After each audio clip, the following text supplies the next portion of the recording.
Were you guys out there for the whole Kramer thing that happened in LA in the early 2000s when he lost his mind? Were you guys out there for that? I was at Governor's, and one of the waitresses, a friend of mine, she called me and said Michael flipped out, and that's how I heard about it. So that was the beginning of these cell phones too. That's where they got good. They could record it. We could never do that before. I went on after Michael Richards. No, Really? Are you serious? I thought you guys knew that. You followed him? Yeah, Mike, you're breaking balls. Yo, Dom, over here. Hey, Dom, hey. Yo, Dom. Well, I mean, yeah, no one's ever accused you of being bright, I could say it. You can't say that about me. You're I'm out of my line. ass about you. All right, you're out of line, Brian. Oh, there he is, my man. You're out of line, Brian. Dom, would you ever, confuse Steve for a smart guy? I don't think so, right? No, it's a different kind of intelligence.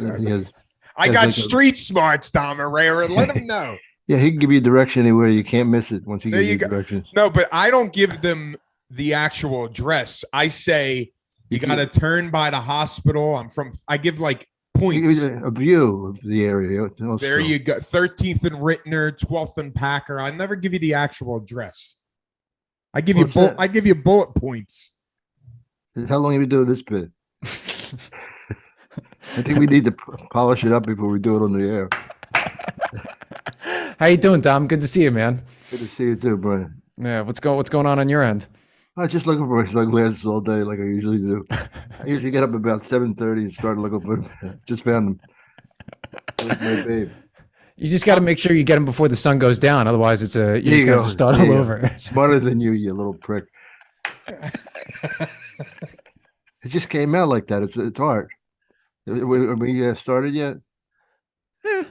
I mean, we could go right into it. I mean, me and Brian were kind of like breaking balls back and forth for a little bit before you logged in. So if you don't mind, I mean, I could just. No, I don't think it needs a formal thing. It's all right. So how you feeling? You think you like the Phillies' chances or what? Did you watch the whole game? I can't watch the whole game of baseball, but I hope they win, to curtail the riots that we're going to have if they win or if they lose. There's guaranteed violence coming out of Philadelphia. Yeah, and why is that? Why do we hurt each other, our own people, when we celebrate? It's the most. Why don't you shut the fuck up? I know. I got your own business. I got to slow down. The audacity. Well, it's one place where both races get together to destroy shit. It's beautiful. In collaboration, whites and blacks walk for large screen TVs. Oh, I thought you were talking about Asian people. I didn't know. All right, Dom. Everybody has. All right. Did you seriously didn't watch the game this weekend? The Phillies? Yeah. I watched as much as I could, and then I'd throw up. And I mean, it's hard for me to watch baseball. Oh, bores you. I was very excited. I'm for the people that I love, such as you and you. And then Brian's a Mets fan. I know. Yeah. How pathetic is that? You the balls, Dom Irrera. He comes on our show. Right. You go ahead. Take it away. No, I get it. No, you're right. You're right. When you're right, you're right. That's a given. We don't need that. Hey. Good.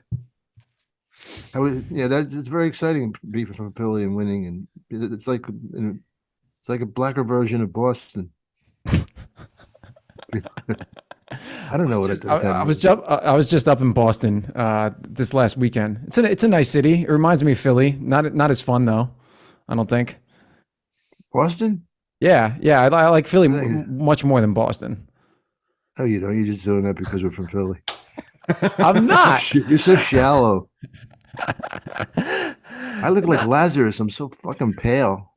No, it's got to be the light, Dom. It's just the light. We got to get Sam to turn that light down. Yeah. It's got to be the light. What are you? That was you. I was yes. It's a current. I feel like that's only something that an Italian man would address. Do you feel the same way, fellas? It's like Italian men. They want color. They want tan. I feel that's the case. That's something that only Italian man would point out. Have you been to Fire Island, my friend? He's got a gig up there next weekend, actually. It's at one of those nude colonies out there. Nude. What's the difference between nude and naked? One's more professional than the other, Dom Irrera. Which one's more? She fell asleep on her naked arms. Something. I feel like nude is Took if a you're nude. going to do something in the nude, but if you get In out of the the nude, shower, yes, you're just right. naked, you know. But if you're doing something, you're in the Naked until you nude. get nude. Yeah, that's good. Well, that's the show for this week. I think we can call that a run. The Eagles dominated Sunday night. Unbelievable. There was Unbelievable. I thought, listen, the second half, Dallas took all the momentum, and then I don't know what happened. that's what my friend Skip said was going to happen, but they were going to lose because he thinks that they're always going to lose. But he's so like it's negative. He'd be like one of those people that win the Super Bowl. They go, "Yeah, what are you going to do next year?" You know, like, can you enjoy one moment of life? This fucking idiot. He says, he said to me, he goes, tell me if I said this before. He goes about when you got to get behind the receiver. That's why these guys they let them behind. I go, they're not letting them. They're letting them. The greatest athletes in the world who run the 4.4 are running past them. Yeah, they run past the guy who runs the 4.6. Yeah. Does he know his shit or not No, really? he knows a little bit enough to be dangerous and stupid. He doesn't really. Look, I played football. I did. You know me. I left everything on that field. My bra, my panty. I thought you were I thought you were a basketball guy. Yeah, I mean, not the Eagles and the Dolphins are my favorite team. But I'm saying you said you played. Did you play high school, college? Football? I did it all. I did that shit for breakfast. I was good, babe. You had a brief career in the NFL also, right, Dom? I don't want to talk about that. Makes up a lot of pain. I'm sorry. Yeah. I forgot. I was on the taxi squad. You don't know what that is, right? No. I don't know that term. Can you? I drove a taxi. Can you clarify? I drove a taxi to the guys that were really playing in the game. That's good. Was it a good paying gig? Hey, this and that. This and that, Yeoman. I gotta lay down somewhere. Where can I lay down? It's not gay. Right here if you want.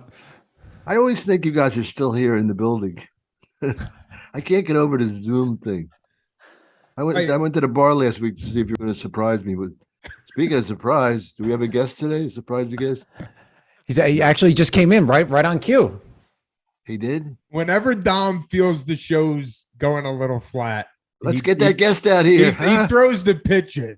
Here he is. He's just, it was perfect timing. Mike Marino, Italian from Jersey. My man. Italian with blonde hair, I might add. Very funny. Very funny. Don't let his act sway you one way or the other. I'm telling you. You get him in the car ride, taking a shower. He is funny. Yo, Mike. Tremendous Mike. background. I love What's this guy. up, everybody? How you doing? Mr. Marino, hello. Where are you at? You in Jersey? I'm in Jersey. I'm in the basement of the house that I grew up in. This is my basement where the bar is, where my parents were, where everybody used to be, and now nobody. Pace yourself. Well, you got a long show here. You're revealing too much. Remember the day you saved me here when you're there? When I couldn't get that crowd, and you went up and you go, I'll take care of these motherfuckers. Remember that? Oh, yeah. What was that? A couple of years ago. It was a couple of years ago. We were at this Catch a Rising Star event, and I actually just went there to hang out and be with Dom and say hello. And I was not part of the show, but the act in front of him was doing some really nasty, dirty material. The audience wasn't buying it.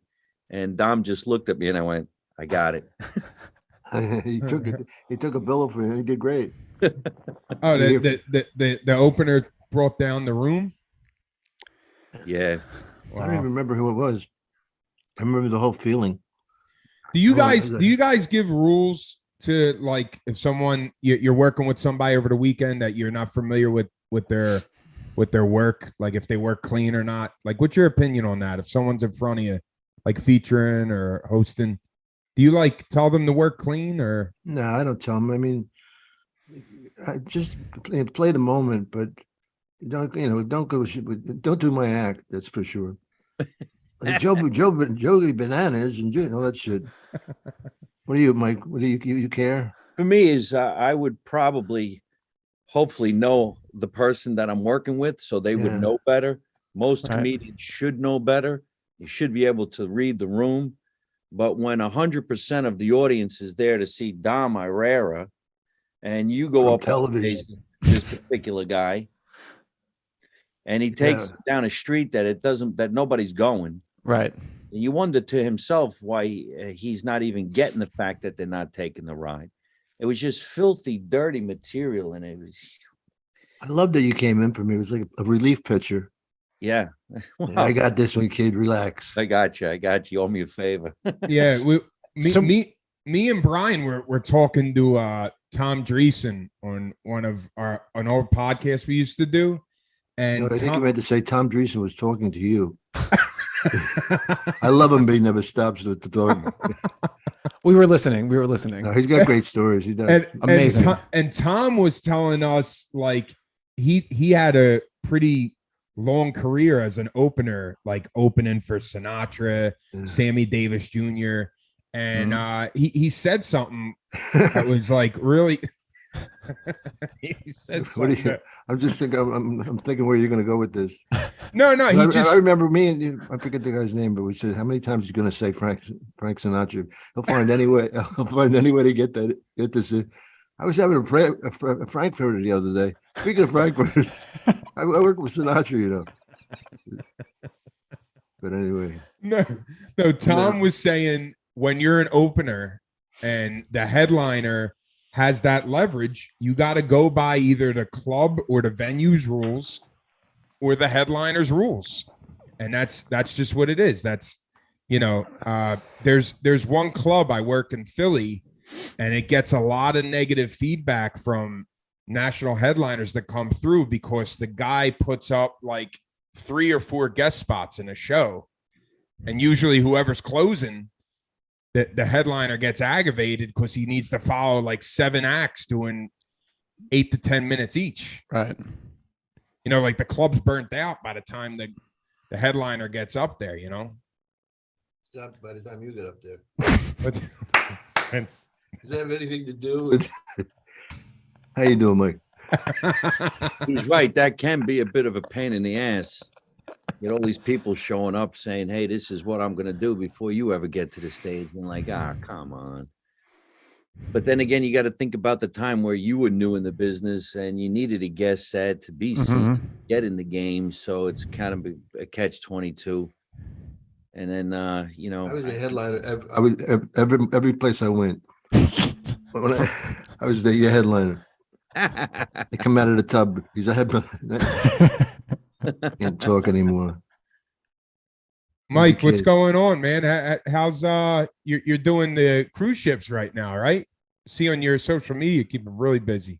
Well, during the pandemic, some of the stuff was so closed up for me that when the cruise ships came at me and said, hey, you want some work? I just said yes. And luckily, sometimes when you do a cruise ship, it could fly you in from an area where you've been performing and fly you into an area where you're going to perform. Oh, that's nice. Structure it right. I've never seen him have a bad set, quite frankly. Thank you Never very much. seen I it. appreciate that. It's true. Never, whatever crowd it is, white or black or whatever you think, BB. Okay, take it. That's what I This tell you. week I have 4 shows in New Jersey, and I'm going to fly to Miami at the end of the month and get on a ship in Florida.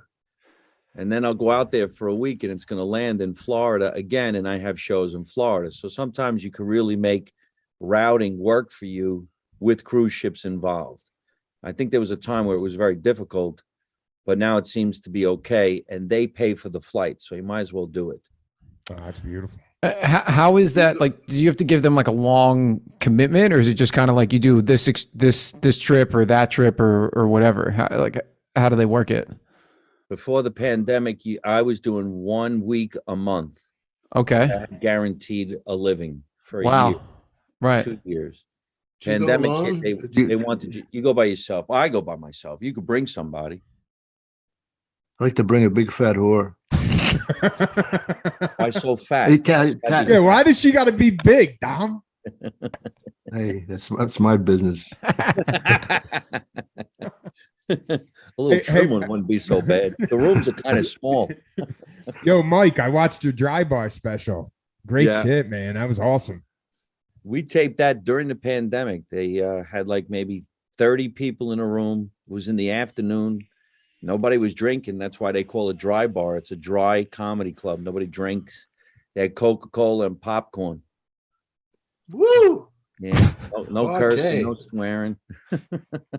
How was the crowd? Pretty brutal. Oh, you weren't happy with it, Mike? I wish we could have done better. You know, I guess like every other comedian, you feel like you could have done something better. But it really was during the pandemic. And that weekend, I got COVID. That was the first time I got COVID. I probably got it there. Mm-hmm. I don't even know who I gave it to. But 5 days later, I went to the hospital with the COVID. They let me go, and I went home and toughed it out for 2 weeks. But it was pretty brutal. I knew I was getting it while I was taping the show, too, because I got the chills really bad. I'm like, this is either going to be the flu or I got COVID. Mm-hmm. And you're in Utah, so it's kind of a strange area. Utah? Is Utah a comedy town? I don't. Is it like? It's a state for one. No, I'm saying, is there a comedy? I just don't. That's not on my list of places to go. You know, Well, that was my first and last time there in Utah. Who's So, booking that? it It's an inside joke, boys. It's not funny. Just think about it. is funny. Who's booking it? It's not a good area. Who's booking it? I'll go. Yeah, I think I'm like the only person that didn't get COVID. I didn't get it. You might have had it. You just didn't know you had it. It's Well, so tough. when it all got crazy like that mid-March when right before they shut down the country, I did an audition at the Funny Bone in Columbus, Ohio. Did you go there? Yeah. What? Who? Dave Stroop? Did he still run it? No, so Dave wasn't there, but he don't do it no more. He don't pass you. He has somebody else watch you and pass you. It was a girl, but she got apparently she's not with them anymore. They let her go after They passed you. no. Brian, holy shit, you're on point. Look at this guy. What? No, he said that she got fired after they passed me. That was the joke. Yeah, that was the joke. But she got let go. Apparently, I forget the lady's name, but no, he wasn't there. But that club's awesome. Have you guys done the Columbus Funny Bone? Yeah, many times. Killed. How'd you do? Killed. I I, never played it. I crushed. Who books it? That some girl, I forget her name. She got a really big ass. He's right for a cruise. Are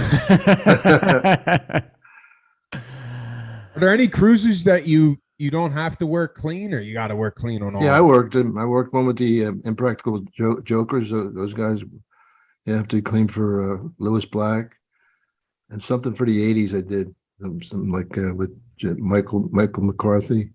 One of those. Oh, so it's got to be True like Crime. it's got to be a theme. Yeah, and I never worked directly for the club. I always worked for these people that like they buy 400 tickets or whatever. And you ever see that, Mike? I heard of it. I've never gotten to do that. Yeah, that's great. Where they just buy out the show, and then you're not working for Royal Caribbean or Princess. You're working for whoever put you out there. That's a great way to do it. Oh, Be okay. a lot better and a little bit more money. Well, there's no restrictions on the language. That's just good for us, I think. Yeah, those people are prepared to see what you're putting on. Whereas if I go on a ship, there's a show they call Welcome Aboard, and there's kids running around. So you got to be clean. Right. Later in the week, you get to do an R-rated show like at 11 o'clock at night. And depending on how your opening show does, you'll see what kind of crowd comes back. So if you do a great opening show, like a half-hour set, 3 days later at 11 o'clock, you might see about 1,500 people coming to watch you perform. Because world travels around the ship, I guess, too, right? Yeah, and I always walk around the ship too, and I like to Yep. mingle and meet with people. Plus, I'm still trying to do as much land performing as I can, so I scoop up as many fans as I can. I give everybody a postcard or Right. email. I put them on social media. Sometimes I do my podcast on the ship and promote. If one of these ships actually leaves from Newark, New Jersey, and it goes out to Bayonne and it goes around the Statue of Liberty, I come back into town. I'm playing at theater near here. Guess where the fans are coming from? Right. Exactly. Very true. Very true. Yep. There's a few markets you could do that in. And I just did a tour in Alaska, and I knew a lot of people were going to be coming from Canada. And I'm playing Canada in December, so I was pushing those people to say, hey, I'll be on your home land in December. So, you know, it works to a percentage. That's beautiful. But you're not based in LA at all anymore. You're just No, technically, my driver's license still says Los Angeles. I have my place in LA is 35 years. I have my house here in New Jersey, and just trying to work everywhere and anywhere you possibly can. yeah. So you go in the ships from coast to coast. So, You know, it's a question I would always want to ask, let's say, Dom.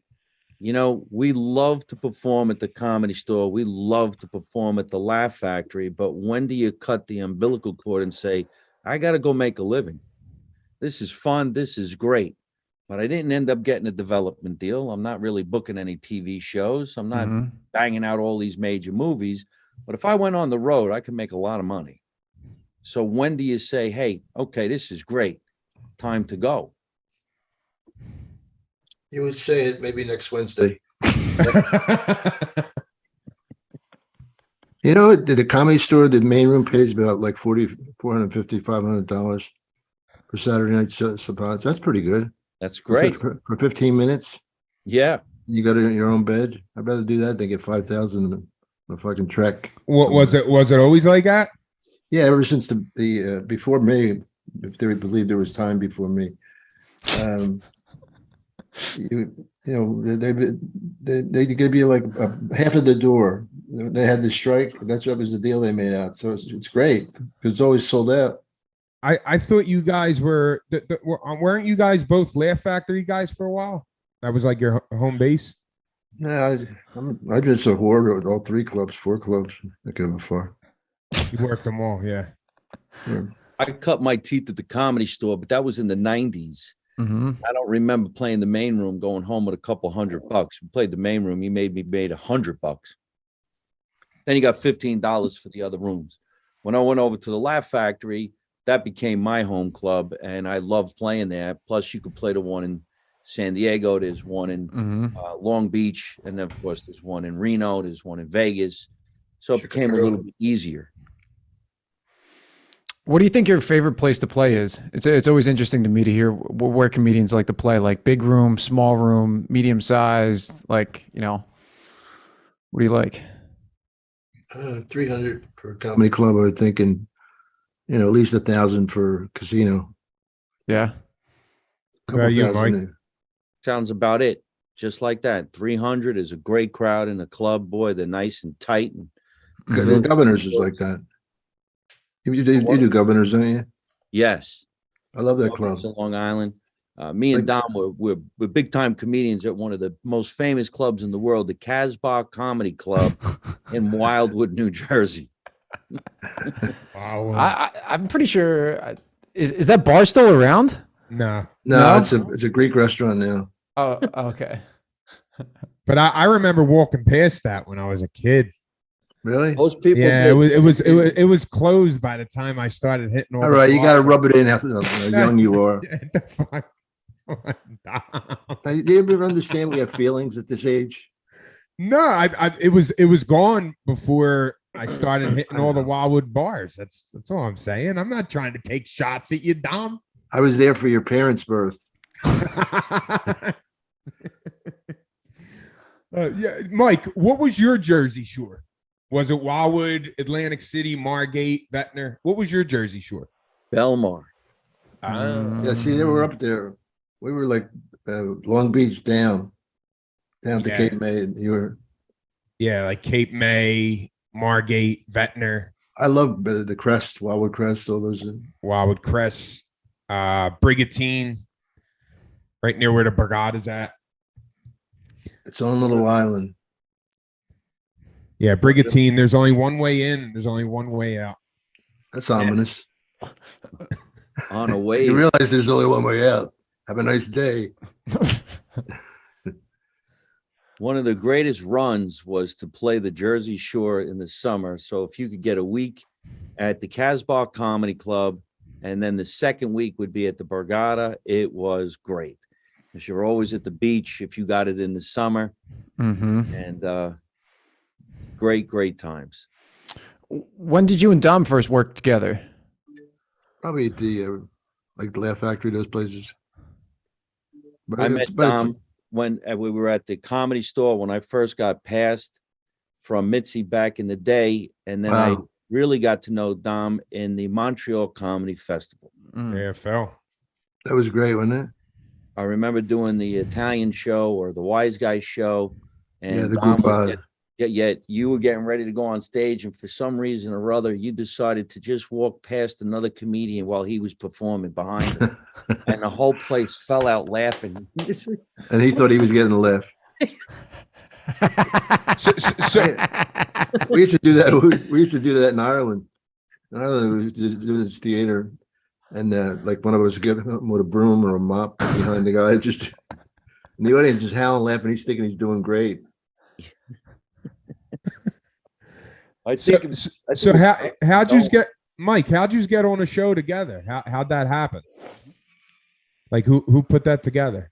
You remember? Miraculously, you never really know how a lot of things come together back at that time. Mhm. I was just auditioning. I must have auditioned for the Montreal Comedy Festival 10 years in a row. Mhm. I could never get in. And then Yeah. one day I was performing, not auditioning, and someone in the room said, "You should be in the Italian show in Montreal. I'm the casting director." I'm like, Bruce Hills. no, it wasn't Bruce. It was a girl who was a manager. She was a manager at a company in California. I forgot her name, but she got me in there. And at that time, Robbie Pro, I think, was an assistant producer to the shows. Yeah. And that's how I got in. So I Bruce, started meeting, you start meeting other people. so you never did New Faces? No, I never did New Faces. I was put in the ethnic shows. No, I didn't even realize they did categories like that. They had a lot of categories. The festival, how many shows are throughout the whole festival? You guys Oh know? God, so many. It's crazy. Remember Judy Gold? Did I ever tell you guys this about the line? With it? I did, but this you can hear it from here. Yes. Yeah. Yep. Okay. Yep. Yeah. How many shows did we do? I'm starting to repeat myself already. It's just sad. So anyway, I met this guy Joey Bada Boom. Just stay on. But you were always good, Mike. I never saw you have a bad. I don't remember your early days. I remember I was telling somebody when I first auditioned for Mitzi, I was doing impersonations. Mitzi Shaw, the owner of the comedy store. Yeah. Stage, she said, "No way." What She you said didn't that say at anything- you? You see, she said you didn't tell me anything about yourself. And at that time, I just wanted to be an actor. I never even knew I was going to get into stand-up comedy. A friend of mine got me to audition. Some months went by. I went back in there again and I bombed again. And she said, no, that's not you. That's not you. And all of a sudden I went, well, what the fuck you want from me, lady? I'm from New Jersey. I don't know none about this shit. All I want to do is get a nice slice of pizza and get the hell out of here. And she goes, do you live here? And I said, yeah. And she goes, you're a regular. Yeah, that's funny. Nice. I auditioned, I got it. I go back home. They're asking me, I'm going, yeah, I'm regular. Paid regular? Yeah, paid regular, right? Get back another one. She forgot who I was. I was all bragging and shit. Teach me a lesson about bragging. Yeah, got it. It's so easy. I don't remember doing it. And Gary Shanley was in there and he knew me from somewhere and he kind of pushed it through. But she'd sit back there and really try and watch a show, but everybody's hitting on her to try and get the paid regular. When we say paid, we're talking about $5, right? Yeah, this is going to go to my education. That was really what you needed though back then, right? You had to have that blessing really from her or another club to kind of propel your career as a comedian, right? Silver Friedman was doing the New York club, the Improv, and Mitchie owned that place. They built on the clubs. So was that really it? Those were like the two ways to get in. They were the two big ones at the time. Right. Yeah. When I start? I'm Go ahead, sorry. babe. Mike, when did you start? I'm sorry. Don't be sorry. We're just I fucking stepped. chatting. I stepped up. I think it was 90, 91. I didn't get into stand-up till I was 29 years old. I really didn't think this was going to be something I was going to do. All I ever wanted to be was an actor. So when I was growing up in New York City, I was doing commercials. I was on a soap for a long time. I moved to California. What soap were you on? I was on As the World Turns for about a year. Oh shit! I did one episode of All My Children. I got the giggles.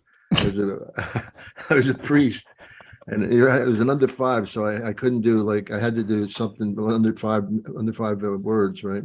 Right. So I was a priest. So I'm giving out the communion. I go, God bless you, and God bless you, and God bless you.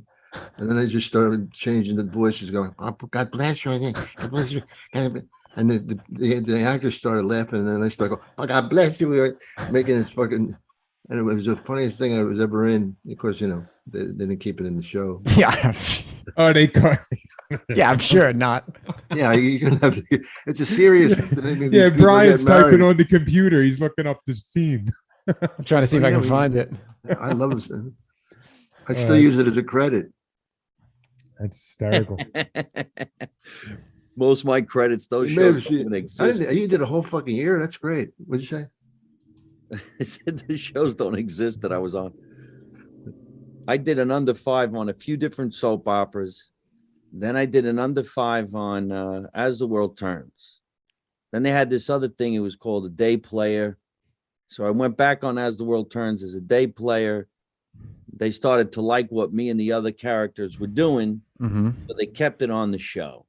I was the antagonist in the vignette, and in the vignette was Marissa Tomei. She was probably 19. She must have been beautiful. She was gorgeous. I should put these clips up on the internet. I'd like to see her nude or naked. Either one. Dom Irrera with the callback from the opening. There you go. You could take her on a cruise with you. She might not be big enough. That was fun. And then at the end of this one particular year, they weren't offering the contract. And I had an opportunity to go to Italy for 3 weeks to make a new commercial for a thing called Join the Navy, See the World. And I was going to be the spokesperson. So I said, give me that job. And I went to Italy. And when I came back, I found out my character on As the World Turns was in jail. Damn.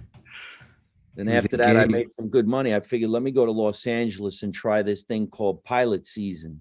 And that's when you would have to have a good headshot, and then you would go on an audition, and then you'd see what's what. But a few friends of mine said, you kind of have a flair for comedy. And I met said about my acting. My acting, some kind of clown or something. Yeah, you're kind of funny. Crap. That's a hard thing to get for a year. I mean, people don't know. My friend O'Hanlon, his mother said to me, why don't you just do a soap opera till you get a real job? I go, you can't just get them. They're hard, They're hard to get. I don't know why I'm getting so emotional over it. And don't you forget it, tough guy. Dom, did you ever want to act, or was it always stand up for you? No, it was always acting until I was in an improv group and we needed money. Me and one of the girls that was fucking her. right in the twat. But we needed money, so I started. I did pretty well, and we made money. That's why I did it. I didn't do it for anything. I was an actor. Yeah, that's what when I was a little kid, I wanted to act. I did some like theater and stage stuff, but once I started to get into the cameras, I went immediately behind the scenes. So were you already working before you moved to New York, Dom? Yeah, I got my what's the Broadway one? Oh wow. Not SAG, right? Not SAG, not SAG, and after I got up there, but But I mean, But- was it like now, like you got to get past at one of the club, like you would generally move to New York or LA, you'd be out there and you would audition and you would try to get past so you could work. Was it like that for you guys as well, where you move out there and you don't know if you're going to get past until you get in front of them, or you guys were already past before you moved? I was already past. You were too, right? Mike? No, I went to California, then I got passed at the Comedy Store. Mm-hmm. So that wasn't even part of your plan, like, No, like it was go in an there. I had a weird, well, I think everybody's got a weird way of going about this business. Who knows what the hell is going to happen? Equity is the name of that thing. I'm sorry, excuse me. Yeah, That's- Actors Equity. Actors Yeah. equity. Yeah. Yep. I'm not part of that. I never was in the Broadway thing or off Broadway, but kudos to you for being a member of all three. Yeah, well, I bought my way into two of them. That was I did like children's theater, and they thought I was a dancer because I was a good athlete. And they said, do this. I said, I don't know how to do that. But aren't you a dancer? I go, no, I play basketball every day. So they custom made it to walk into a wall, that shit, sing. We'd sing like Wizard of Oz show. They stole everything. But that was my first thing. Does pilot season still exist, Mike? Is that still a thing, or I don't that think so. that died down? And I I know don't that think it exists. I think anything happens now. You're talking about a time where you had to go into an audition and have some serious representation behind you, a Mhm. lot of TV credits. Now you got to have TikTok and Instagram. That's pretty much it. Well, Yeah. we're broadcasting this thing. I mean, we didn't have anything broadcast when we went to an audition. We just had that big fat lesbian casting director who hated men. She eating a sandwich and talking to you. That's what I remember. We're going in a different direction. Yeah, that way, right? What do you guys think of the? I mean, like the direction that things are going now. I think this is great. I don't have to go anywhere. like podcasting. Yeah. What about you, Mike? I enjoy doing this. I enjoy, being in touch with everybody this way, but I do miss the old ways of doing things. I think sometimes there are some entertainers getting some gold that they shouldn't have gotten right away. And Right. there's entertainers who had to break their ass for years to get to a certain level. And then you got these people selling tickets to see them do in a show because they said, hey, look at me eating this fucking sandwich. Yeah. It's amazing. It's kind of, But you see how like reality stars and social media stars kind of they might not necessarily be stand-ups, but then they start headlining clubs. Was that happening years ago too? Were they getting weekends like No. actors that weren't comics? Or that's No. all a recent thing? Yeah, don't you think, Mike? yeah, there was no way in hell you were going to be headlining anywhere unless you had 7-8 years under your belt and you could stand on stage for a good 50 minutes and make people scream the whole time you're standing there. Yeah, you had to pay your dues. Hey. Where did it change? I mean, it's got to be the draw that those people bring, right? Like, I mean, Yeah, absolutely. if they fill the seats, then they headline. I guess that's got to be it. We used to call them one and out, or they do one show, they'd be packed, and then that was it. People would never come back to see them. Were you guys out there for the whole Kramer thing that happened in LA in the early 2000s when he lost his mind? Were you guys out there for that? I was at Governor's, and one of the waitresses, a friend of mine, she called me and said, Michael flipped out. And that's how I heard about it, So that was the beginning of these cell phones too. That's where they got good, they could record it. We could never Yep. do that before, I went on after Michael Richards. No. Really? Are you serious? I thought you guys knew that. You followed him? Yes. Mike, you're breaking balls. No, I'm not. I thought Oh God, I gotta hear this story. Mike, what's he do when he walks past you? Fraser Smith was hosting the show. right. And Fraser Smith went on when he was done. And Jamie Masada grabbed me by the shoulder and said, come on, go clean that up.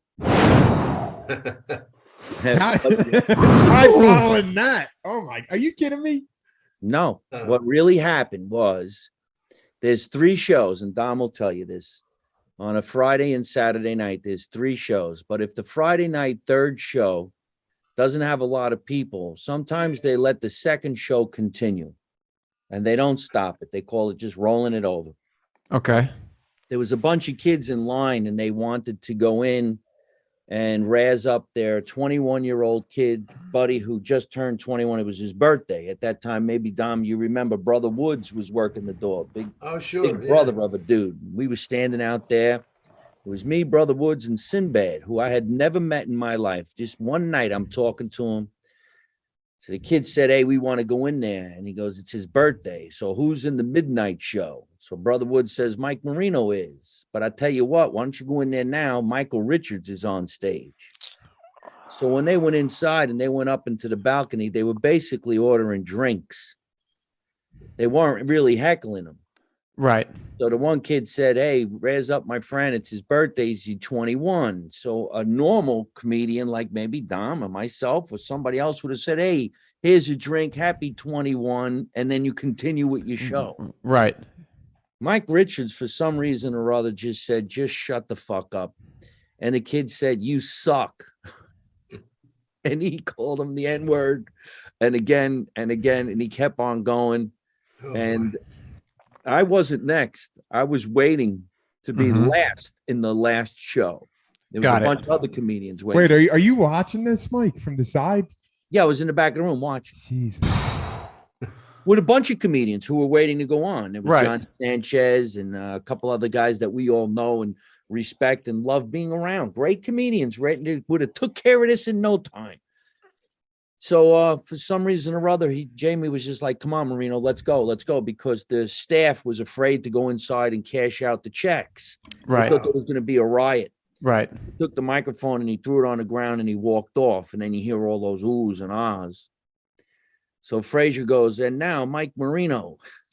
So I went on stage and I says, you black people here in California really make me laugh. If you ever talk like that, where I'm from in New Jersey, they'd have stabbed them 6 times before I got off the stage. What are you waiting for? Standing over there. And the place went wild. Good for you, I Mike. said, it's a good thing you didn't say nothing about the Italians. And that was it. Nothing happened then. Everybody just started watching the show. It was done. When did the world how long after that set did the world, because it got crazy. Like, I know Jerry Seinfeld went on Letterman and they did a video call like this, and the crowd in New York, they're laughing, they're thinking it's funny, and like Jerry Seinfeld's like trying to tell the crowd to stop laughing. Like he was really trying to help Mike Richards. Yeah, he went on Letterman. Yeah. Did you guys see the Comedians in Cars episode Seinfeld and Michael Richards did, where they didn't see that. I didn't know he had. It's if you guys haven't seen the show at all, it's one of my favorites. It's kind of like Seinfeld's little version of a podcast. He just picks people up in some I've car. seen that, yeah. Oh, you have seen it? Yeah. Okay. Then yeah, you got to watch the one with Michael Richards. They like sit down and they're eating pancakes, and he kind of talks about the situation. You could see how remorseful he was about it. I think it messed him up. Obviously messed up a lot of other people. It messed him up pretty bad. Oddly enough, the next night was a Saturday night. I had been hosting the show Saturday night, and Jamie says to me, "Listen, Michael Richards is here. He's a little nervous about last night, so bring him up big." And I go, "You got to be kidding! You let him come back here?" He goes, "Yeah, he's really nervous. Bring him up." And I went on stage and I had to do this. I says, boy, I tell you, people, wait till you see this next act. He destroyed last night. Here he is.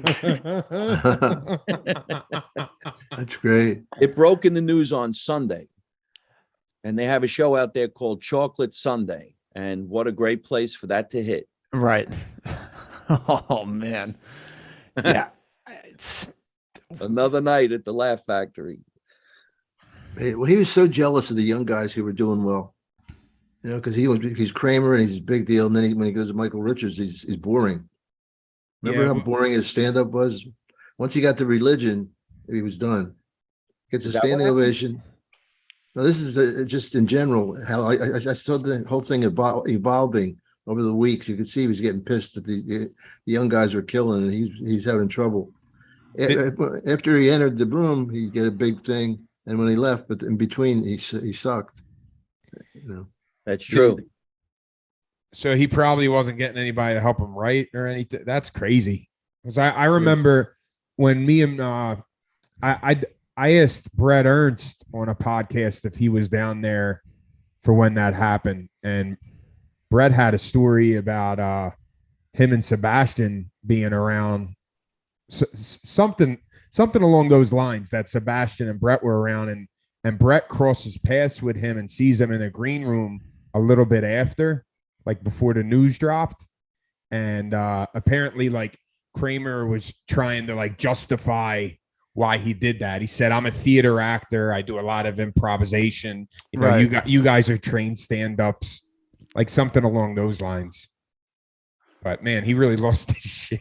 Jesus. As a member of the Ku Klux Klan, yeah, he was jealous. He was jealous the guys are getting good around him. You got to do a lot of stand up to get good. How often was he showing up at the clubs before that happened? 6 months, I guess. That's when I Oh, started wow. seeing him. I He was didn't see crazy. much He at was all. fucking crazy. He said to me, "Dom, are you?" He never said hi to me or anything. He said, "Dom, are you Italian?" I go, "Yeah." You know, good icebreaker, huh? Then he goes, he says, "You're from Jersey?" I said, "Yeah, I'm from Jersey." He said, I'm an Italian." You know. I said, "I thought you were Jewish." He goes, "No." Next day, I hear him getting an interview. He's talking about how he's Jewish, and why did he lie to me? What am I going to do? Tell people he's really Italian? Nobody gives a fuck, you know. It's a, It's a pointless story, and I'll never tell it again.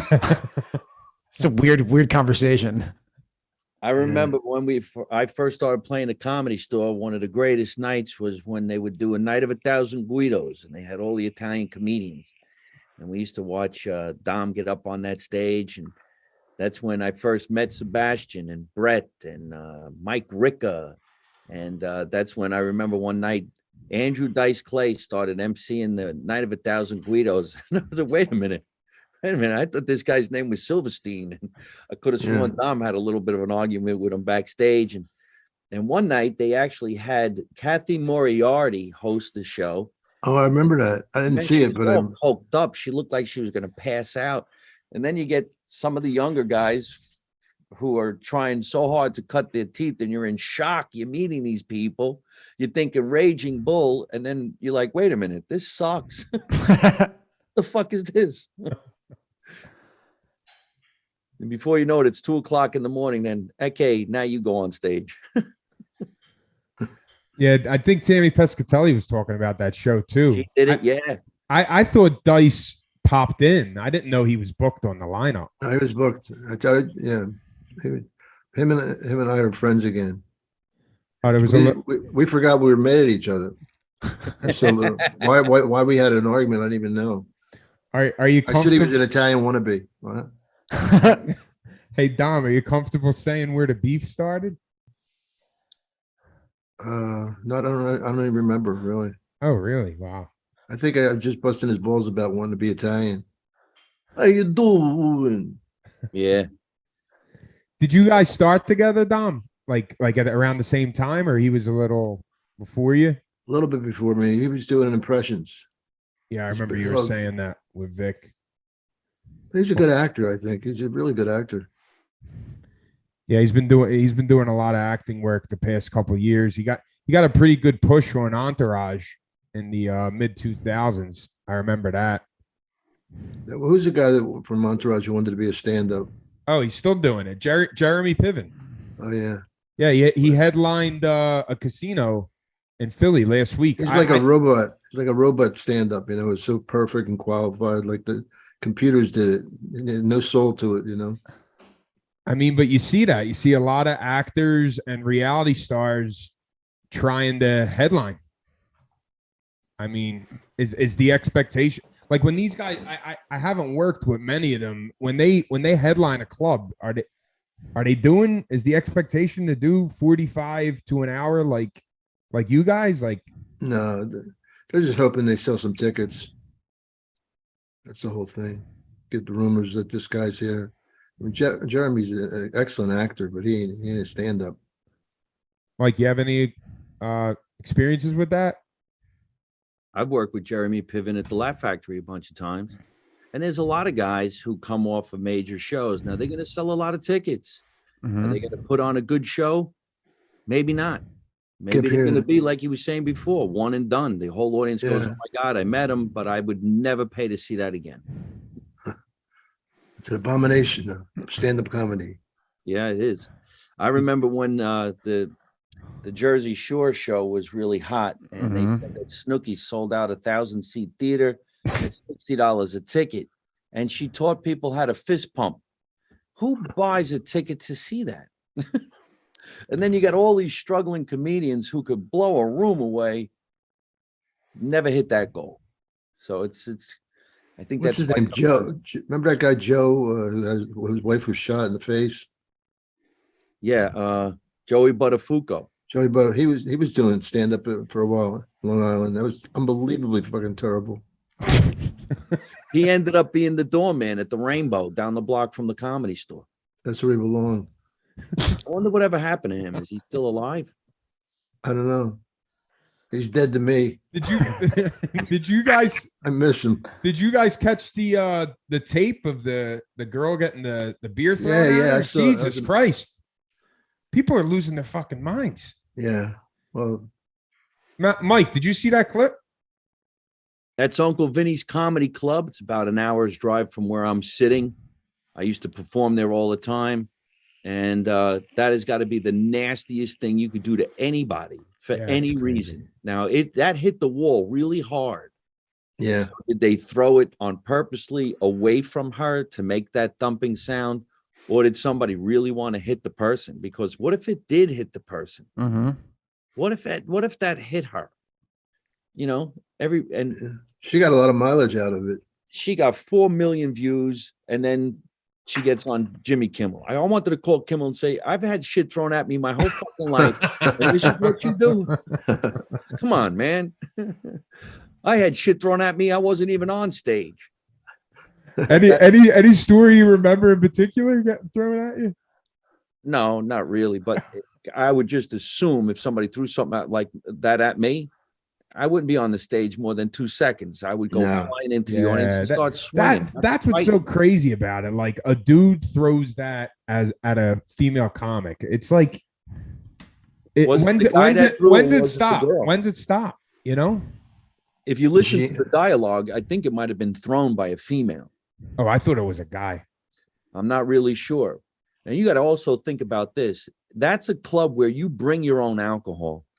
So there's no 2-drink minimum and there's no 2-drink maximum. And people go in there and they get wasted. Yeah, they're pre-gaming like us Eagles fans before they go in. that setup would never work in this market in Philly. No, there'd be a fucking brawl. Yeah, yeah. Sound like Rodney. You're fucking cruel, you know. It'd be a brawl. Hey, Mike, what do you got coming up before we close out? Thank you again for doing the show. Yeah, man. Mike, we appreciate it. Absolutely, man. Dom, I miss you. When I come back to California, let's go out and just have a cup of coffee and shoot the shit. Let's get food, too. I'm crazy like that. All right. Yeah, that's right. I'd love to see you, man. We do appreciate you coming in here. Thank you. Of course. I got 4 shows in New Jersey, 2 charities, and then I'm going to be at the Catch a Rising Star this weekend. And then I'm coming back to New Jersey on November 26th. I'll be at the NJ Pack Theater in Newark, New Jersey, which is a beautiful, beautiful place to perform. Yep. And then I'm going to be at the Carteret Pack. I'll be at the Count Basie. I'll be at a couple other places down on the Jersey Shore, a couple of Toronto gigs, a lot of new Chicago stuff happening. But everything's at MikeMarino.net. Mike, thank you again. Guys, that's our show. Dom Irrera, you want to say something awkward before we close it out? Why don't you shut the fuck up? There you go. Hey. Have a good night, everybody. Thanks, guys. Go Eagles. I love you, pal.